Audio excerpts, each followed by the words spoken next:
अहमदाबाद में हुए भयानक प्लेन क्रैश से देश का हर शख्स गमगीन है। एयर इंडिया की फ़्लाइट AI-171 अहमदाबाद एयरपोर्ट से उड़ान भरने के चंद पलों बाद ही क्रैश हो गई। इस घातक प्लेन क्रैश में अब तक 265 लोगों की मौत हुई है। हादसे का मंजर इतना खौफनाक था कि जिसने भी देखा उसका दिल दहल उठा।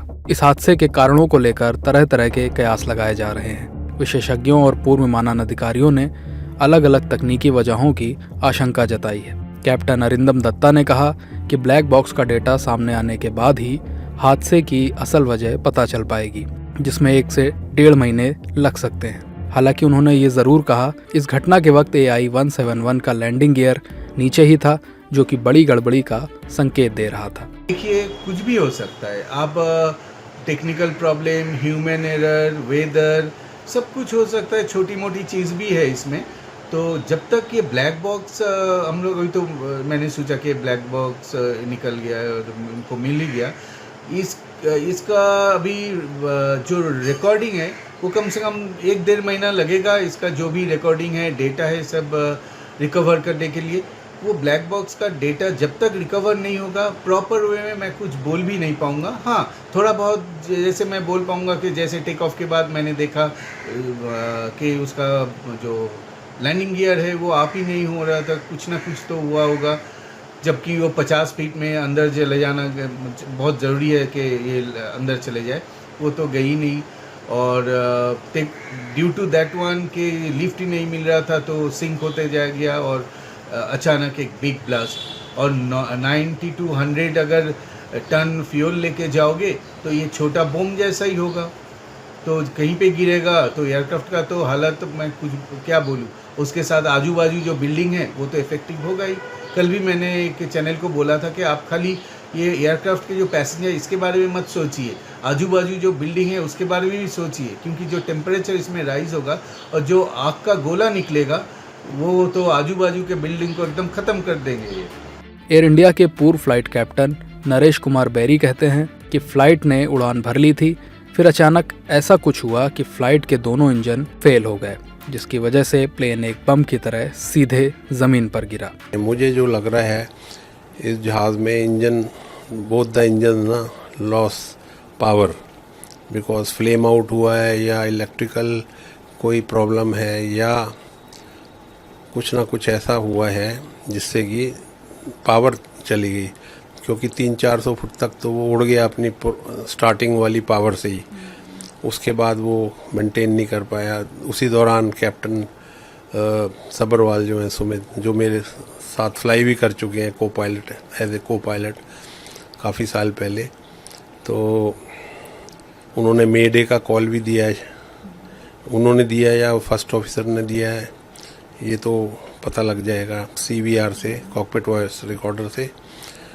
सो मुझे जो लगता है दोनों इंजन की पावर लॉस हुई है, जिससे कि वो स्ट्रेट नीचे आया एज ए बॉम्ब शेल।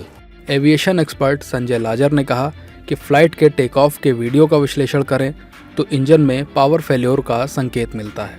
हो सकता है कि पक्षियों का एक बड़ा झुंड प्लेन से टकराया हो। मेरे हिसाब से जो वीडियोस देखे गए हैं टेक ऑफ के, उस हिसाब से पता लगता है कि टेक ऑफ के तुरंत बाद मेडे कॉल दिया था पायलट ने और इंजन पावर फेलियर हुआ था। या तो ये बड़े पैमाने पे बर्ड्स इंजेक्शन हुआ है या तो इंजन कैटास्ट्रॉफिक इंजन फेलियर हुआ है, क्योंकि 625 फीट के बाद वो कोलैप्स होने लगा।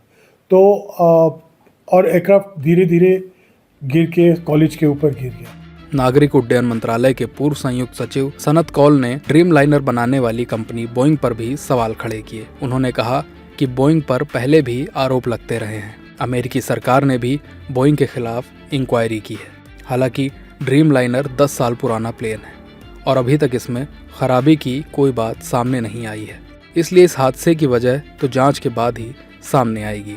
बोइंग कंपनी तो वैसे 100 साल पुरानी है, पर पिछले कुछ सालों में तो उसके खिलाफ कई चीज़ें निकली हैं। US अमेरिकन गवर्नमेंट ने भी इंक्वायरी की है, पूरी कांग्रेस की उनके पार्लियामेंट की इंक्वायरी हुई है, UN के ऑफिसर्स को बुलाया है उन्होंने। उसमें ये भी निकला है वो एक उनका था बोइंग 737 मैक्स, उसके खिलाफ तो बहुत हुआ था, उसके 2-3 क्रैश हुए थे। इसका जो इसमें कोई ये जो ड्रीम लाइनर है 787, ये तो ठीक चल रहा था। एक खाली जो विसल ब्लोअर कहलाता, मतलब कोई उनका अपना एम्प्लॉई, सीनियर एम्प्लॉई ने एक बार शोर मचाया था कि ये लोग सेफ्टी बनाते वक्त सेफ्टी को, प्रॉफिट को ज़्यादा मानते हैं और सेफ्टी को कम मानते हैं। तो सेफ्टी के प्रिकॉशंस जो करने चाहिए वो अपने शॉर्टकट करते हैं। तो ये एलिगेशन तो है, पर जब से ये तो 10 साल पुराना है हवाई जहाज था, तो इसको अच्छा चला, इसकी कोई हिस्ट्री में कोई ऐसी अभी तक सुना नहीं कोई ख़राब बात हुई थी कि पहले भी कुछ हो चुका था इसमें। तो सारा जब इन्वेस्टिगेट करेंगे तभी पता चल सकता है कि ये जो क्यों हुआ, कैसे हुआ, और इसके ज़्यादा तो हम कुछ कह नहीं सकते कि क्या कैसे हुआ ये। वहीं नेशनल एरोस्पेस लेबोरेटरी के पूर्व डिप्टी डायरेक्टर सालिग्राम जे मुरलीधर ने फ्यूल कंटेमिनेशन का भी अंदेशा जताया है। उनका कहना है कि अगर फ्यूल में पानी या फिर किसी और पदार्थ की मिलावट हो तो वो फ्यूल को जलने से रोकता है। ऐसे में प्लेन के इंजन को पावर नहीं मिल पाती। If you look at the engine power and the climb of the height climb, it looks like the aircraft did not gain sufficient height to have a go around and to come back for whatever reason. One of the possible reason, what I can think of, it's just at a very, very preliminary stage. It can be due to fuel contamination. It comes in the sabotage.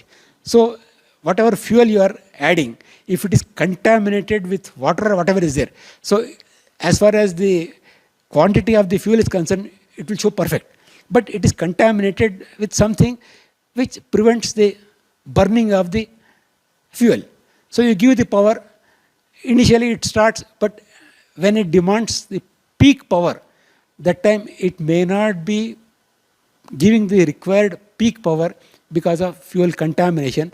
The aircraft can lose the power. Ahmedabad plane crash Bharat के सबसे भीषण विमान हादसों में से एक बन चुका है। इस हादसे ने कई परिवारों को कभी न भरने वाले जख्म दिए हैं। अब तक की जानकारियों और वीडियो फुटेज के आधार पर कई कयास लगाए जा रहे हैं। हालांकि हादसे की असल वजह ब्लैक बॉक्स की जांच के बाद ही सामने आएगी।